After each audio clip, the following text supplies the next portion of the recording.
So, hello, Miika and Rikard. Hello, Nice to finally meet you. Not in person, but close enough. I'll have a go at pronouncing your surnames. Miika Wikberg and... Wikberg. There you go. I'll never get that right. And Rikard Elofsson. Mm-hmm. Oh, close enough, maybe. Perfect. But you are both students in Baji under Master Lü. So can you please introduce yourselves and you can tell us about how you met your Chinese teacher? Hey, Rikard, you want to go first? No, okay. I mean, I'm an old guy. I'm like 50 plus. Hey, I'm 50 plus. Oh, that's cool. Yeah. So I started. I mean, I was really interested in Chinese martial arts when I was like teenager, but I didn't have a teacher. I tried a couple, but then I fell into the trap of Japanese martial arts. Did that for a long time. Then I was like 28 or something, and I needed I made some changes in my life in general, but I also wanted to like change that. So I ditched my own old training, and then I started looking for Chinese people. A few years later, so I did some different things, Taiji, Sanda, Bagua. I knew about this teacher that came to Sweden to teach Taiji, like Chen Taiji. And I was not super interested in that, but someone told me that he also does another style called Baji. So I tried to read up on that, but that was like year 2000, Wikipedia, not too helpful. So he had this workshop in Sweden, some rehab center or something. So I went there and I tried to talk to him and said like, hello, I'm Rikard, and I heard you also teach some other style. Can you please show me something or talk about it? And he said, wait. Okay, what do you mean? Like, wait until the other people leave, then we can talk about it. So it was all those like Taiji people there, and they did their Taiji thing. I was sitting on a bench, and then everyone left, and he said, okay, what do you want to know? I was like, oh, like, what is this thing? And he said, like, come. And like I tried to hit him a little, and he punched me like horribly, like, up, down into the lungs, something, if I remember right. So sort of, okay. That was something I hadn't seen before, that way of moving, that power, that kind of thing. So that was, okay, let's do this. So I went to Finland like 1 or 2 weeks later, and that's where I met Miika, not the big, powerful 39-year-old, but the like 16-year-old Miika or something like that. And I've been at it ever since. Just came back from Finland actually yesterday from also spending time with this fantastic gentleman. Yeah, because you're in Sweden. Yep. Miika is over there in Finland, and I'm in the UK. So this is the first time I've had 3 countries at once on my. Well, 3 people at once is the first time, and also 3 countries. So we're smashing all the records. Mm-hmm. So Miika, Master Lü is over in Finland with you, is he? Yes, Master Lü is in Helsinki, in the capital. I live on the west coast of Finland. It's like 4 hours from Helsinki, little place called Vaasa, right on the coast of Finland, next to Sweden. A bit further away from him, but I used to live in Helsinki. Right. I can go through the whole history. Well, yeah, my humble beginnings were in Shotokan karate as a child of 9, 10, 11, 12 years old, I guess. Did some Shotokan karate. Had my worst angst teenage years, did nothing for a few years. Then around 16, 17 years old, my friend dragged me to the local Shaolin Kung Fu. There wasn't much of a style buffet here in Vaasa where I grew up. So we had like all the karates and judos, and then there was one Shaolin Kung Fu school. So I went there, and it's kind of like a pseudo Chinese. It's Iranian Kung Fu, basically Iranian Shaolin Kung Fu. But the instructor is hard as nails. He was a freedom fighter in Iran, and it was gruesome. The whole group was famous for people quitting after 1 week. That was what they were famous for. So, but for me, my first touch into Chinese martial arts were Jackie Chan movies, and I was never really into the kung fu part. It was cool and all, but I was more into the training part. That was the cool thing. The guy went up to the mountains, and then he trained for 1 year really hard. The training montage came on, and we came back and beat the village bully. So the training part was the really cool thing for me. And I found that in that Shaolin group, we trained really hard, and that was really fun. I like that, torturing myself. So I did that for, how many years? Well, at least 3 years. I was around 19 years old when I found out that they were bringing Lü to Finland. There's a few Taiji people that started the association for Lü in Helsinki. So I read that on some forum, and I thought, okay, I want to train with him. So I was just finishing high school, so I packed my things and told my mother I'm going to move to Helsinki. Goodbye. And then I got a small job at a convenience store there and a cheap rental apartment, and started training with Lü. And that was around 2002, maybe beginning of 2002, probably around that time. So I started training with him there, and yeah, he was very convincing back then. Also, very little English skills, so we used a pocket translator, and he was using a lot of body language. But that developed. He learned English very quickly, and today he speaks perfect English. But yeah, he was very convincing from the start. Did you start with Baji with him or with something else? Yeah, it was Baji and Taiji. Baji I started. Actually, my interest was in Xingyi, because I had read about Xingyi and I thought it was a super cool style. And I read that he also had some knowledge in Xingyi, so that was kind of my decision. I'm going to go there to learn Xingyi for him. But that came later. He didn't teach Xingyi at the beginning. So I just kind of jumped in with the Baji, and yeah, then it stuck with me. And I started doing some Xingyi with him later, but Baji was still the main thing always. So Baji and Taiji. If you were describing a Baji, how would you explain what it is to someone? Say they know a bit of Tai Chi or something, or Xingyi, because Baji is so comparatively little known compared to those two. And I've often seen people showing a video of Baji and they're calling it Tai Chi or they're calling it Xingyi, but it's not. It's something different. So what is it that makes it different? I think Baji is finishing the fight style, very simply put. Master Lü's first teacher was Master Zhang, and he was a student of many, many teachers. So he had a lot of styles in his back pocket. He was a really good fighter. And Lü told us that he always usually started with something, Bagua, Pigua, whatever, but he always finished the fight with Baji. So that's like what Baji is about. It's about finishing the fight with this big explosive power that we train. So that's what kind of sets it apart, or like you can recognize a Baji practitioner from that big explosive power. If it doesn't have it, then it's something else. Simple put. Yeah, I also think like that. There's some saying that you should be able to hear what style they're training in the next room. And for Baji, you should like see walls should be shaking and the picture should come down, and that's Baji. Otherwise, I think it's this what's like typical is this like short power and short distance. Use elbows and knees. No fancy kicking unless you do fancy kicking. But I mean, yeah, it's not that. But there's also a difference between like old Baji and newer Baji maybe. So like old countryside Baji, it's more like Shaolin-y, if that's a word. Maybe harder, also like harder people training, like farmers, and then it developed more in the cities. So I would say that Lee, I mean, he's a city boy, but he also trained in the countryside, but maybe that's also something. It can be different. Mainly Baji is divided into like families, like you, when you start your form, you do some movement that shows what teacher you have or like what family you belong to. Same and different, but I would say sometimes also the difference between two teachers is bigger than the difference between two styles. Can vary wildly. What are the sort of trademark techniques that you'll find in Baji? Elbows, especially. That's kind of usually the first thing you learn is the straight elbow, the Bing Zhou. Straight, like rushing in elbow.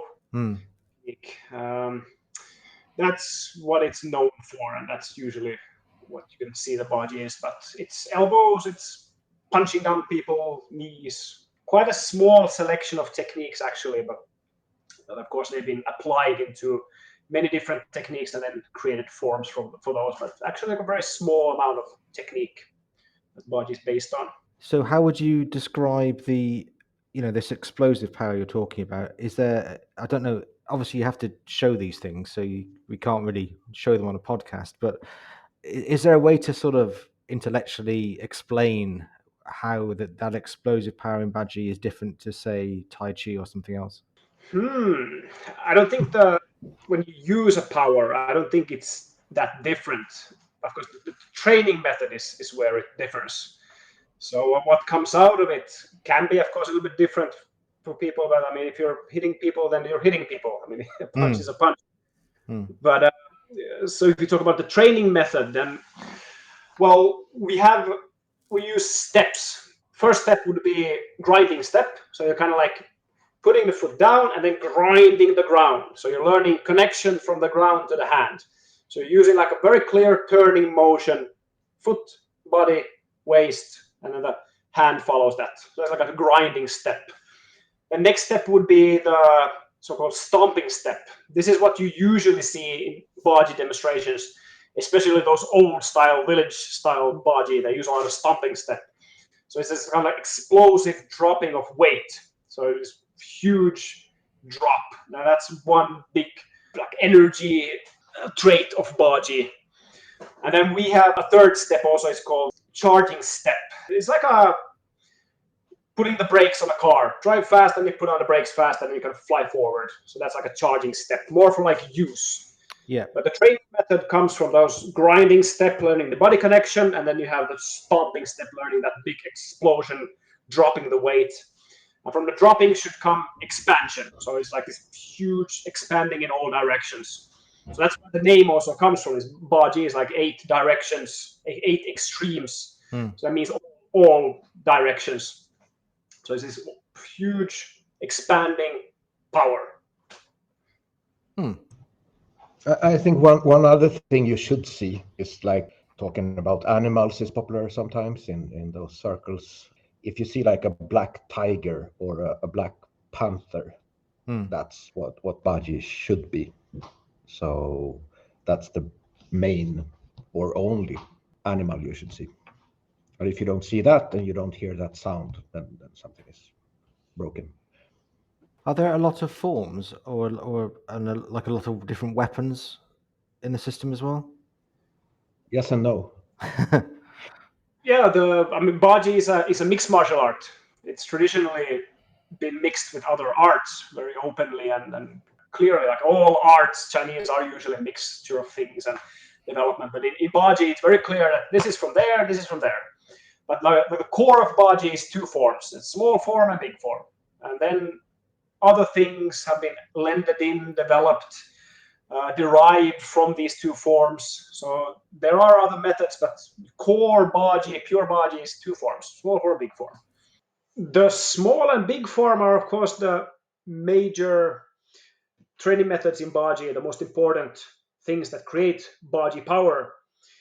But then there's other things that come around them, like derived from them, or some things that borrowed from other places.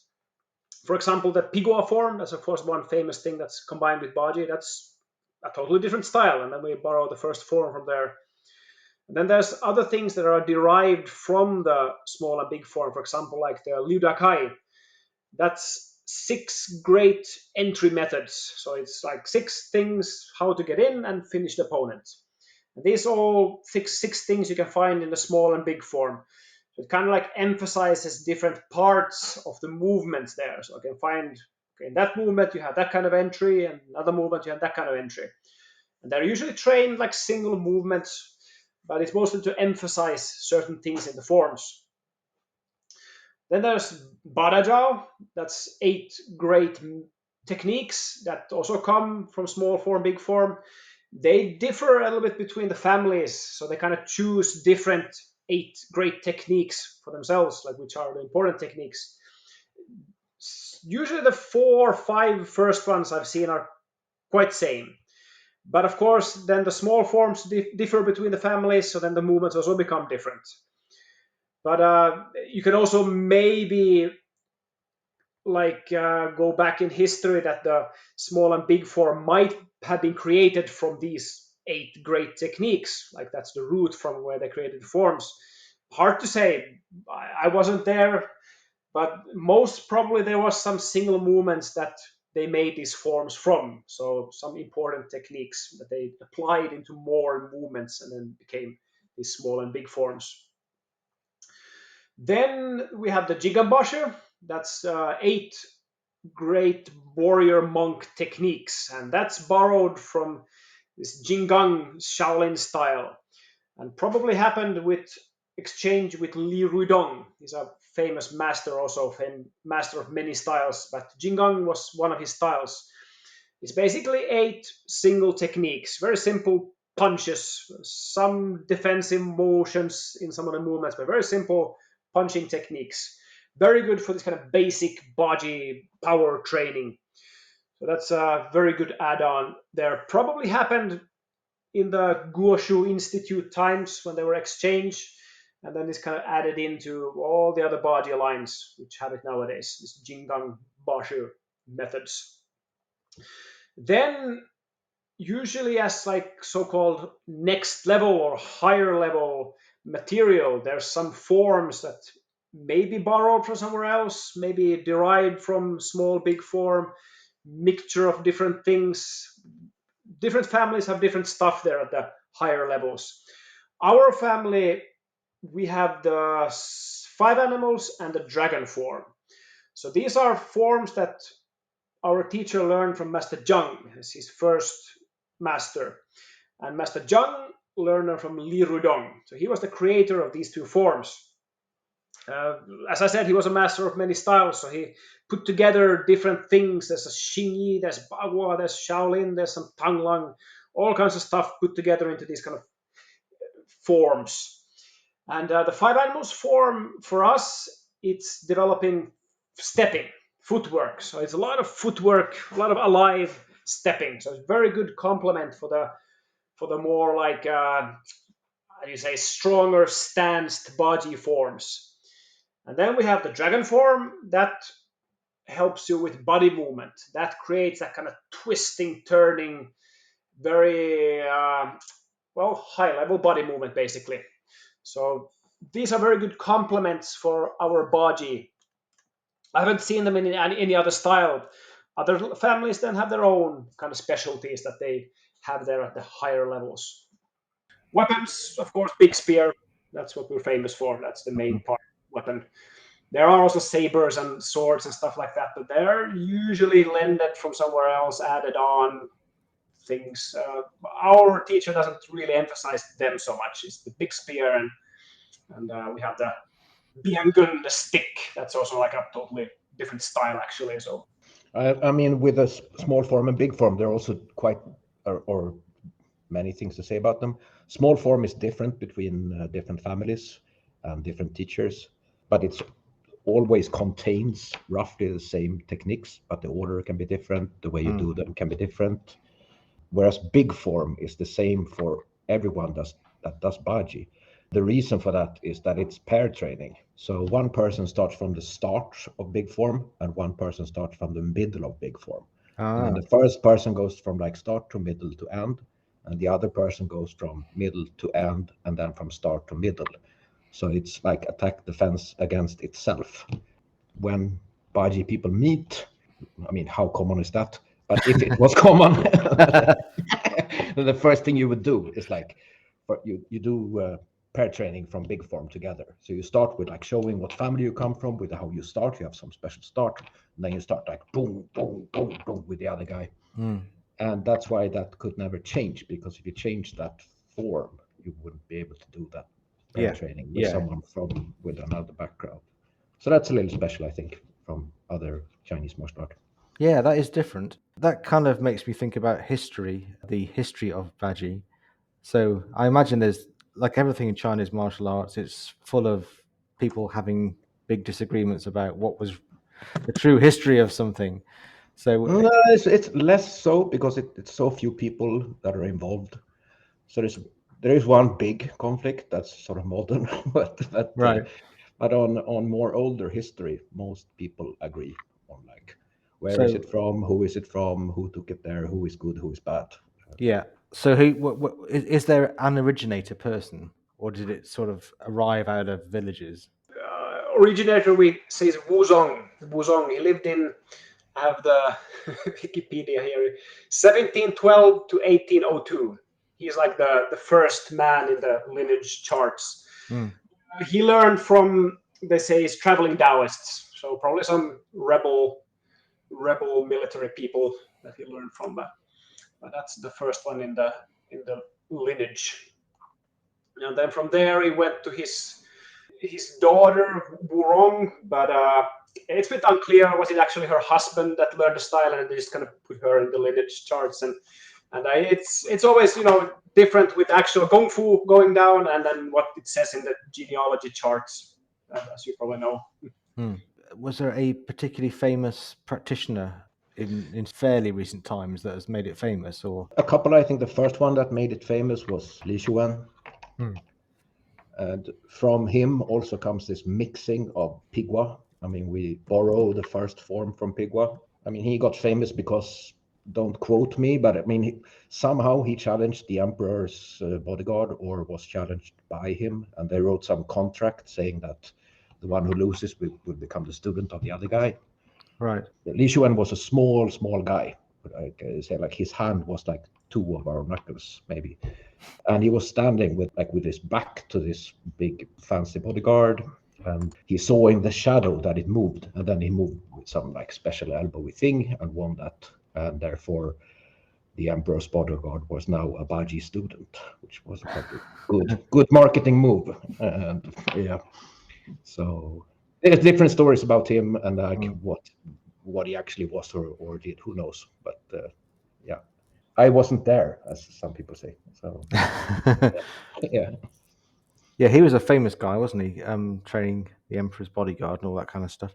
And the emperor, the last Chinese emperor, Puyi, was a Baji student as well, I believe. Yeah, it was the Hua family was very involved in there also after Li Xuan. So it was a Hua. I can't remember which one of the Huas was his teacher, but they were very involved in the royal family. All students of Li Xuan, the Hua people, Hua family. It is, of course, very hard to say what Baji looked like back in the days of the originators. Probably pretty weapons-based, spear weapons, and some empty hand techniques sprinkled in there. But nowadays it's quite standardized. Well, not super standardized, but on a scale of modern wushu at the other end, and some obscure Xinyi village style at the other, then Baji will be maybe somewhere there in the middle, like on the standardization scale. So of course there's a lot of differences between the families, but the same themes and same things kind of pop up all around the different families and the styles. And I think one big reason for this was the Guoshu Institute, the Central Guoshu Institute. This was a period in Baji history where there was a lot of these big name masters gathered under one roof. So we had Han Huichin was there. That's our teacher's grandmaster, very famous. There was Li Shuwen. There was Ma Yingtu, very famous Ma family martial arts. So they were all gathered together there under the roof of Central Guoshu Institute. And there was a lot of exchange going on between them, probably thinking about training methods and exchanging stuff. There is also like a proper standardized Baji style that came out of the institute. It's Central Nanjing Institute Baji or something like that. It's not very spread out, and I don't know, is it being taught anywhere anymore, but there's something on YouTube about it.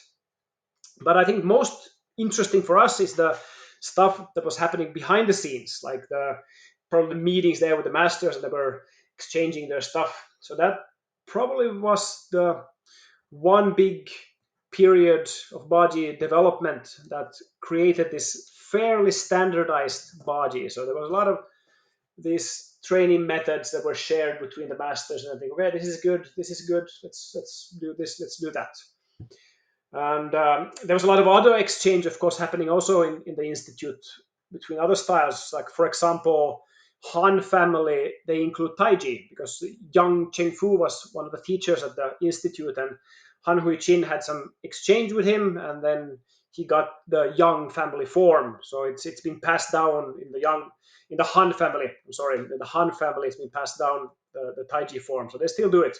And there's a lot of different other material also in the Han family that's not really Baji. It's something else, but it's included in the Han family style. And the mixing with the Pigwa, is there something particular? Do they just work well together? Is that the idea? The Baji can become pretty one-dimensional if you only do the Baji. You have a certain range where you always issue power and a close range.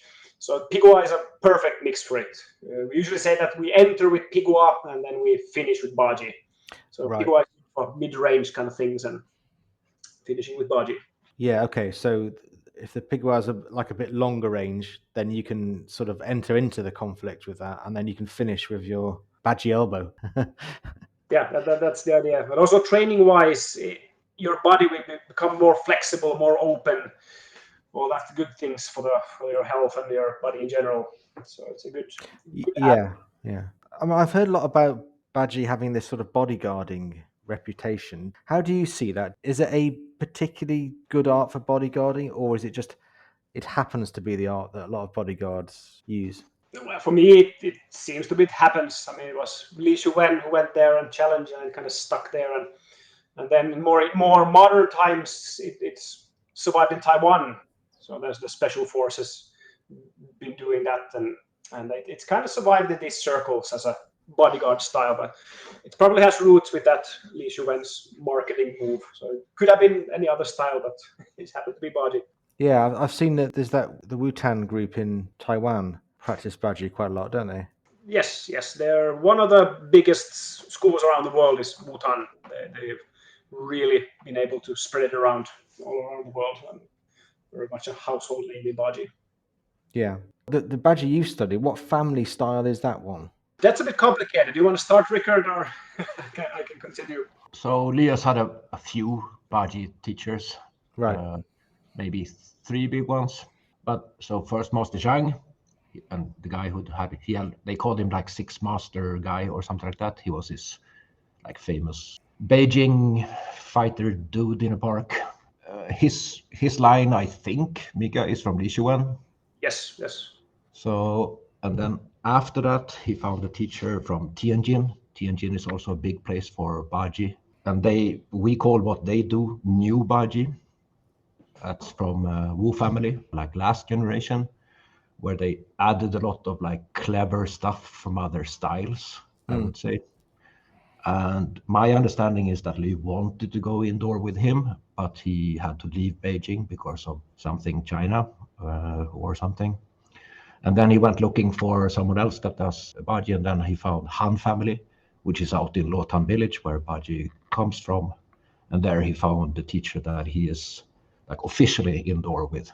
So you could say that Han family, yes, that's sort of our indoor thing, but it's not exactly maybe what we do or compared to anything else. But I don't know. Did I say something atrocious, Miika? Or... You could say like our Kung Fu, like the skill, the power that comes from Han family. That's absolutely the old style Baji, that big power. And then it's kind of fighting skills, it's clever stuff. Got from Tianjin, all those weird elbows coming in from every angle and all that kind of things. Yeah. It sounds very interesting, your style. If it's a mix of the big, powerful, old school plus a few of the clever, modern things, that's a good combination. And Lü trained with a lot of different Baji masters also just for short time. So I think he said he knew 31 or 32 small forms at some point. So he's gone through, forgot most of them, but he's tried things. So you could say like he really knows what is the core of Baji, and then he took that and kind of put things around it, how we use it, how we move, but the core is there, that old Kung Fu, that old Baji explosive power. That's there. Is it quite tiring to practice all this stomping? I mean, is it the sort of martial art that you can practice a lot, or can you only do so much, then you're just knackered?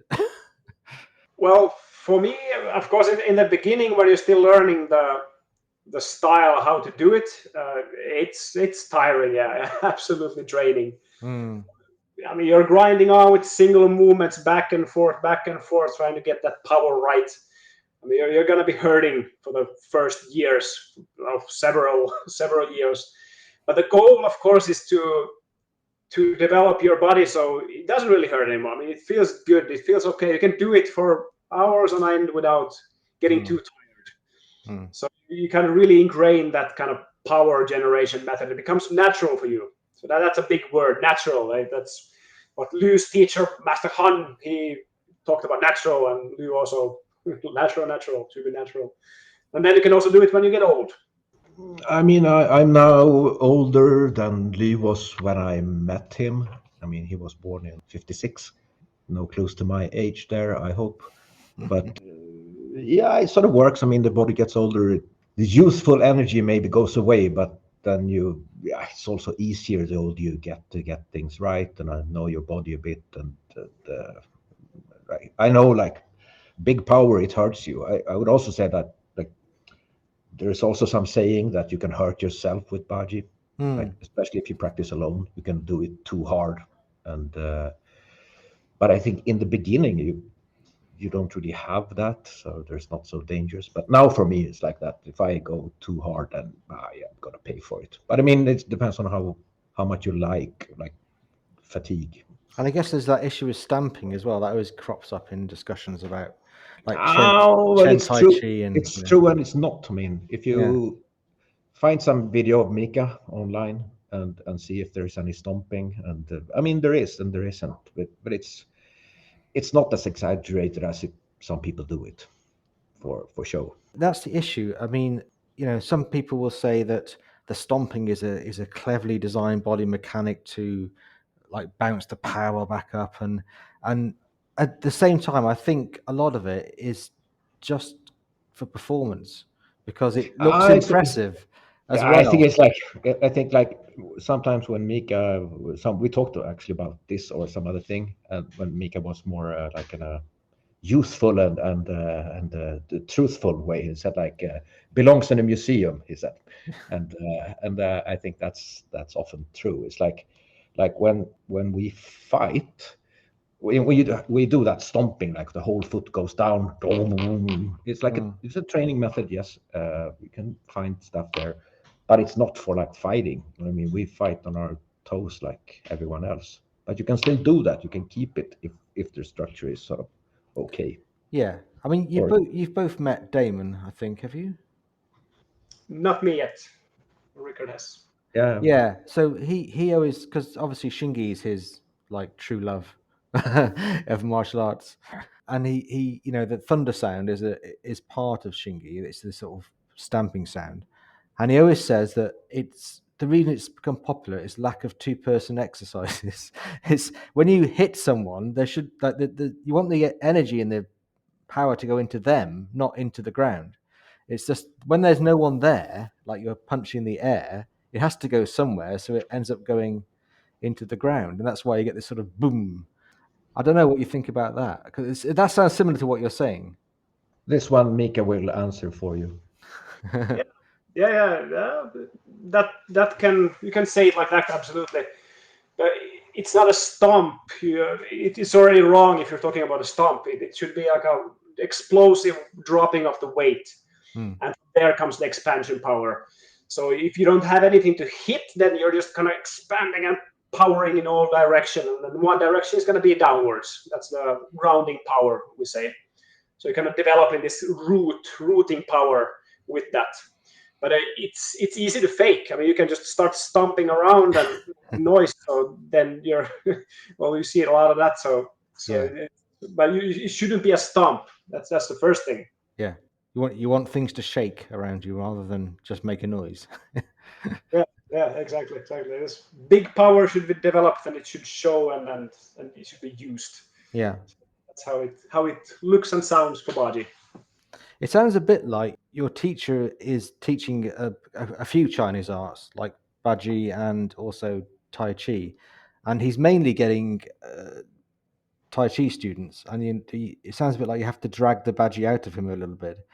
Would you say that's a fair? Because that happens a lot with Chinese teachers, where they have rooms full of Tai Chi students, but there's this there's always like three guys who are trying to get the Shingi, Baji, or something else martial like out of them, and you have to I kind mean, of. I think Lü got very lucky with that when he moved to Finland. There are like many stories of why he did that. Don't know which ones are true, but he ended up coming there in like 2001, 2002, and then it was this group where Miika is one of the guys that are younger and more come from a background of like thinking about MMA, like modern things like that. So maybe the Taiji crowd is more like the traditional Taiji crowd. I mean, he's also a professional teacher, so he has to make his money, and that's all good. But he got lucky with getting a small group of young, powerful people that wanted to do stuff. When Lü lived in China, it was a bit hard to get Baji from him. I've heard, because I had some of my Kung Fu brothers who do only Taiji. They went to China before he came to Finland, and they asked about this, and he was very reluctant to kind of show Baji when there were other people around. So usually, like afterward, when some people left, and then he would show Baji. So that was very special. But when he came to Finland, he was very open about it. He just wanted to teach it. So everybody who just want to learn Baji, please come, and he will show you, he will teach you. So he really wanted to get it out when he came to Finland, and we're very lucky about that.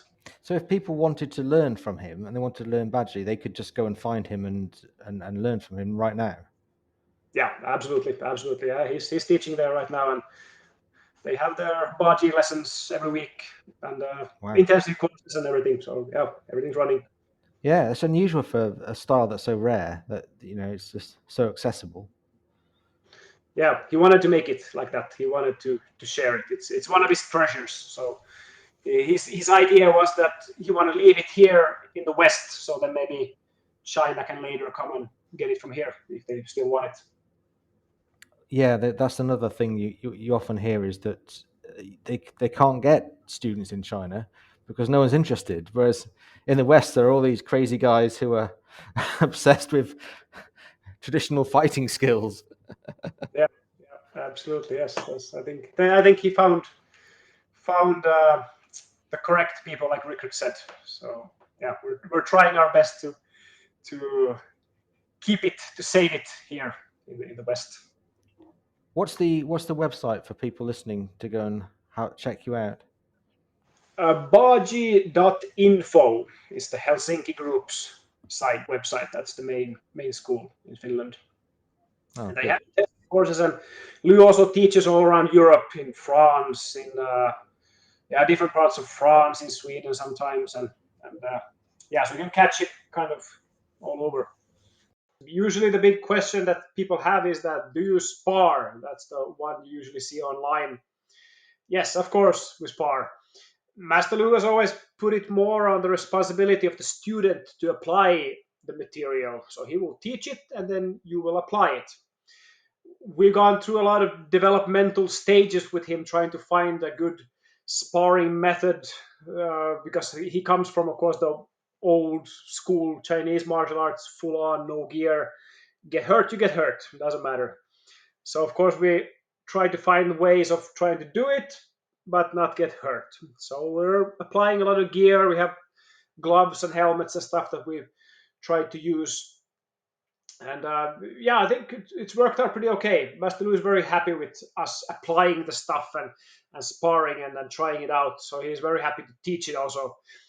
And his favorite method is usually to put one guy in the middle, then other people around him, then people attack him one at a time. So it's kind of these fast, quick, short exchanges. So that's what Baji is about, trying to get in quick and then finish it. Of course, when you're sparring, you can't really finish it. It's not really possible. You have to train that kind of separately. So it's going to be mostly about entering and moving and that kind of like the things happen before the finish.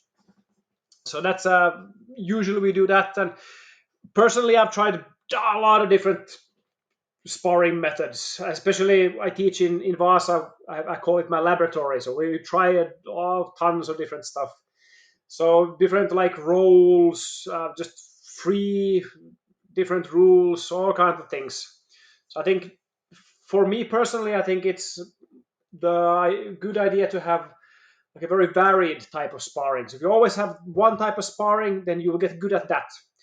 And our goal is not really to become good at sparring; it's to become good at using Baji and good at fighting. So very different types of drills and different types of half free sparrings. That's what I usually use for this kind of training.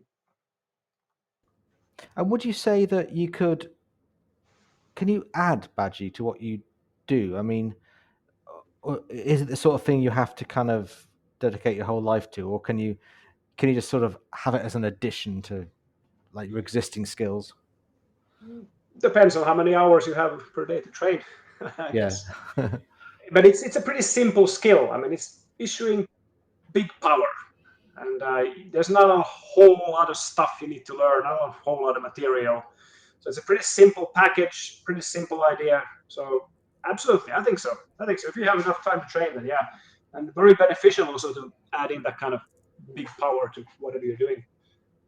And is there a qigong or a neikung side to Baji? I mean, because a lot of arts have, I'm thinking of Choi Li Fut, like we have Choi Li Fut schools that have these fighting forms, weapons forms, and they have like a qigong system that goes along with it. Does your Baji have that, or is it all combined? It's absolutely combined into the style. There's no separate qigong stuff per se.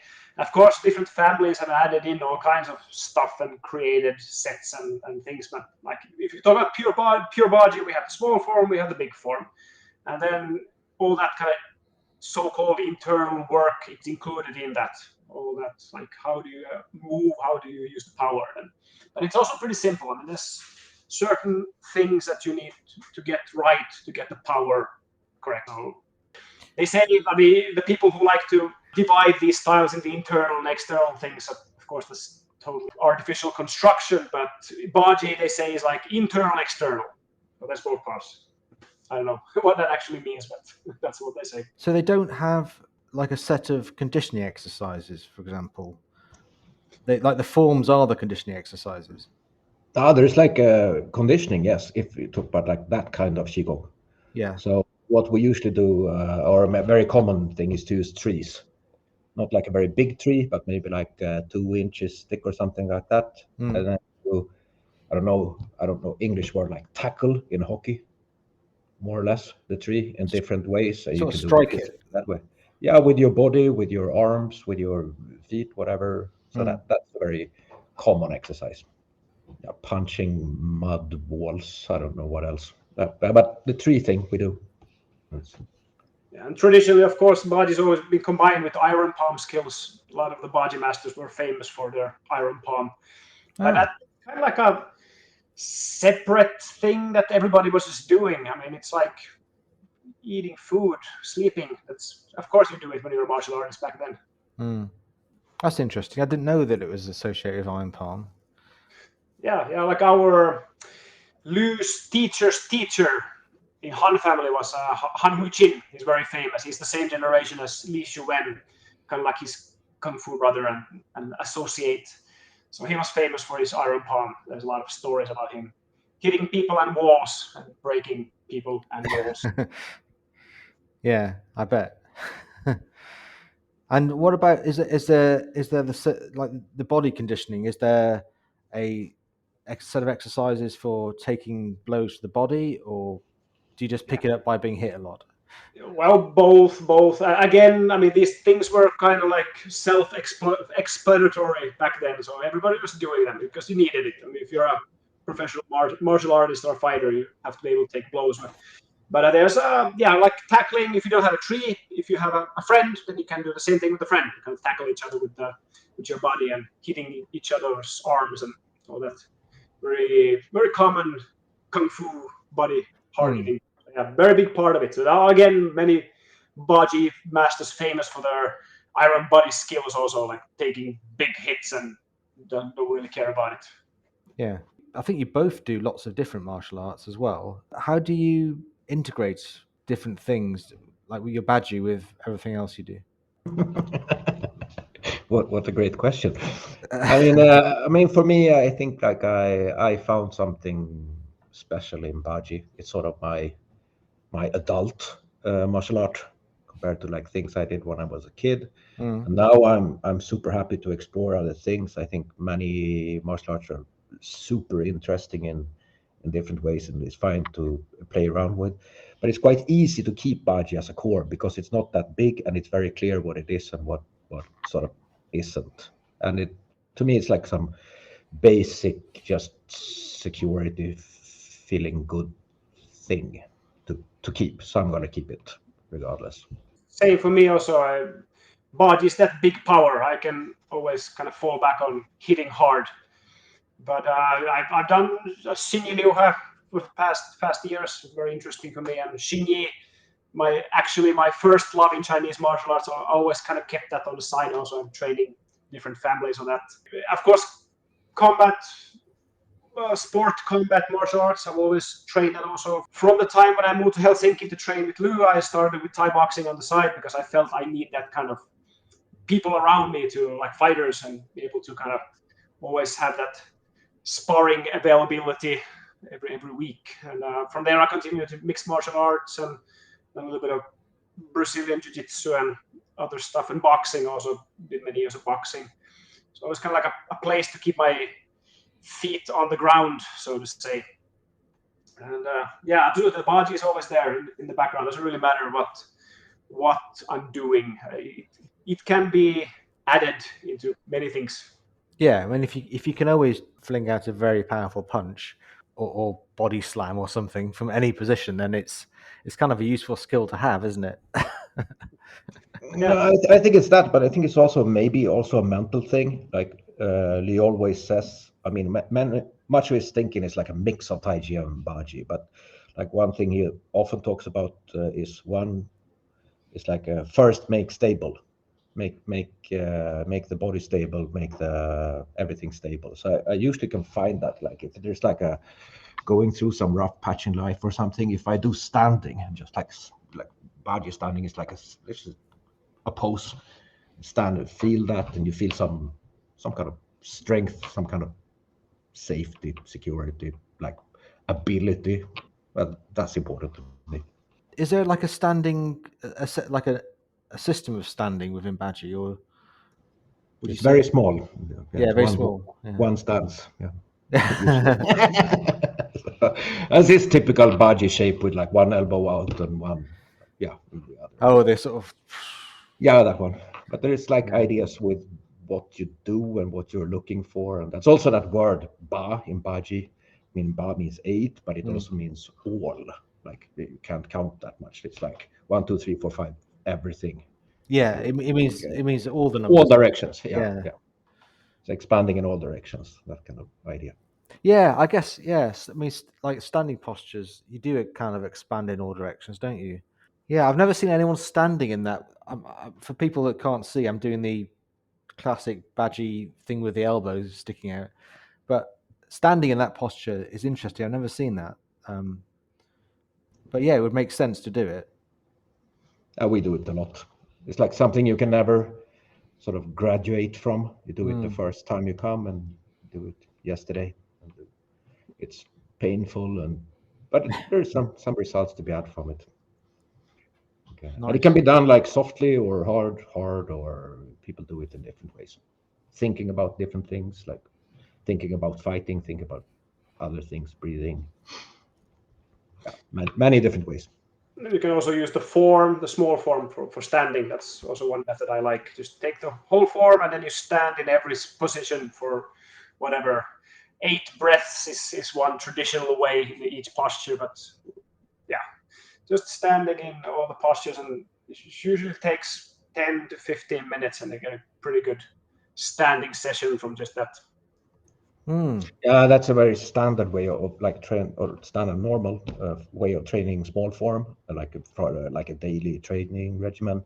Like the first time you do the form is like 45 seconds or something if you do it fast. But like Miika said, takes like so first like do it a couple of times like that with like standing, and then maybe move a little more, then start to add some power, and then maybe the 8th or 9th time you do it, you really try to like let go and see what comes. And I mean, I've had that as my sort of daily thing, and that usually, yeah, it's good.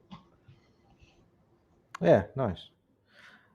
Is there anything else about Baji that I haven't asked you that you're dying to tell the world? I say the world, I mean the few hundred people that will listen to this. Go on, Miika. You must have something about Baji I haven't asked you. Rikard has something on your mind. I gotta. Yeah, but I think it's something like that. I mean, the obvious thing when you look at Baji, it's this power, and that's sort of what got me interested. And then once you have that, it doesn't take forever to learn. One old saying is like 1 year something, 3 years kill people. So that's about the time it should take to learn that. But then there is more, and while it's a small system, it still contains like a lot of stuff. But it's very really put together. Like Miika said, there is other influences, but it's always very clear what is what and what is. So I think Baji has had like pretty good self-confidence in not having to come up with weird stories about things or why they are and stuff like that. So it's very clear. It's not a lot of woo-woo-y things or like that. Practical, clear. Yeah. Usually, people, especially on the internet, they see our style and they see Lü's Baji. They think it's a mix of Taiji and Baji. There's a little bit of truth in that, but of course, what we talked about, we have the Tianjin Baji and all these other influences. So there might be a little bit of Taiji there, but there's all these other Baji styles also kind of created, like why it looks like this. And also, Master Lü has a lot of fighting experience because he traveled around China when he was young and just challenged people and trying to find teachers. So a lot of our things just come from practical experience, his practical experience. And, our footwork is also quite different from I think old traditional styles in general, because we're very mobile. We use the mabu, we have the horse riding stance, but then we make it alive. So there's a lot of twisting and turning, and that comes from Master Lü watching Muhammad Ali, because he was a young man in, I think, his 70s or 80s, and he found somewhere like a tape of Muhammad Ali when he was fighting his fights, and he was thinking, okay, how can Chinese martial arts compete with that? Like the man is moving around like that. Yeah. So he took that idea of very mobile fighting, and then he put it into the stableness of Baji. So we're training the stableness of the body, of the stance, but then we make it mobile so we can move a lot. That's one huge difference, I think, that makes it different from us, especially other Baji styles, is this mobility. We're still looking for the finish. We're not there to like do some sort of point fighting, but the mobility gives us the ability to find that good chance to finish the fight. That's especially our specialty. It's all traditional Baji, but it's just kind of applied into a, I don't know, modern is a weird word to say, but in a different way. Excellent. All right, brilliant. I think we'll wrap things up, shall we? I mean, I think we've got a good idea of what Baji is from talking to both of you, and thank you for your time. Good. And it was great to have so many countries involved in one go. A bit of international cooperation there. I'm always all for that. That's good. Yes, thank you very much, Graham, for having us. This was very interesting. Super. Thank you. Yeah, and if anyone is out in Helsinki and would like to learn Baji, then get in touch with Miika or Rikard, and they'll point you in the right direction. Will do. Thanks, guys. Please do. Yeah. Thank you.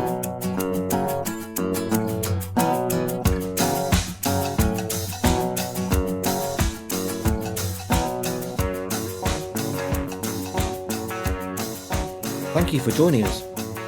You can find out more about the Tai Chi Notebook podcast at www.thetaichinotebook.com.